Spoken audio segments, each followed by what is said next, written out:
Our next story is from Africa, from the nation of Angola in the south. Angola is hosting a special guest, US President Joe Biden. It is Biden's first visit to Africa during his presidency. In fact, it's the first African trip by a US president since 2015. That's when Barack Obama went to Kenya and Ethiopia. And this is the first ever that an American president is visiting Angola. So a lot of firsts here. Biden got to Angola on Monday and he's been getting the red carpet treatment. It's a state visit with full honors.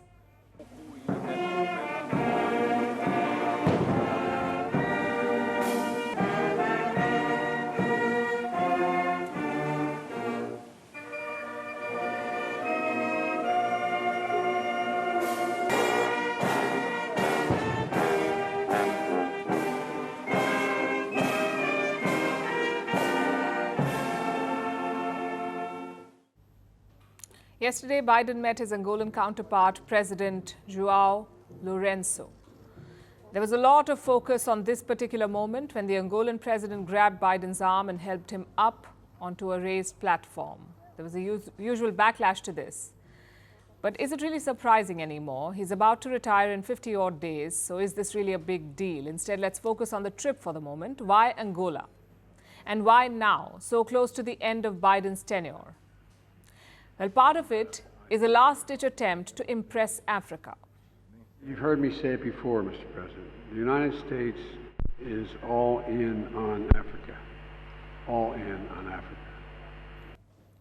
Biden had been promising to go to Africa for years, but something always came up. Now that he's on his way out of the White House, it seems he's finally found time. He's in Angola to do a bit of last-minute African appeasement.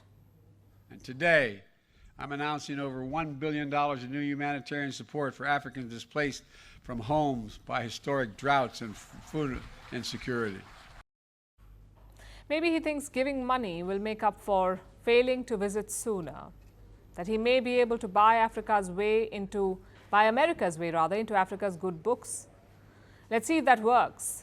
But that's just one reason for the visit. The main focus of Biden's trip is a US-financed rail project. It's called the Lobito Corridor. We're building railroad lines from Angola to the port of Lobito in Zambia and the DRC, and ultimately all the way to the Atlantic, from the Atlantic Ocean to the Indian Ocean. We'll be the first transcontinental railroad in Africa and the biggest American rail investment outside of America. Lobito is a port in Angola on the Atlantic coast. It could become a gateway for exports to the Americas. That's the plan anyway. And what do they plan to export from here? Mineral wealth from Central Africa. Beyond Angola, you have Zambia and the DRC, the Democratic Republic of Congo. Both nations have resources like copper and cobalt. Copper has multiple uses. Cobalt is essential for electric vehicle batteries. The US wants both these minerals and anything else that they can get from Central Africa. Currently, it's difficult to transport these minerals. It takes days to bring them from Central Africa to a port. But that's where the Lobito Corridor comes in. The US-financed railways will speed up the transport of minerals and make exporting them more efficient. The corridor will give the US a direct pipeline to Africa's mineral wealth. Biden has been championing this project for years. His administration has pumped in $4 billion already, and he's not done yet. He now wants to accelerate the next phase of the corridor. It's a railway line connecting Zambia to Lobito. Biden wants to facilitate this next phase, so he co-hosted a summit today with Angola's President Lourenço. They invited the leaders of Zambia, the DRC and Tanzania. They're really making a hard sell here. But why does Joe Biden want this corridor so bad?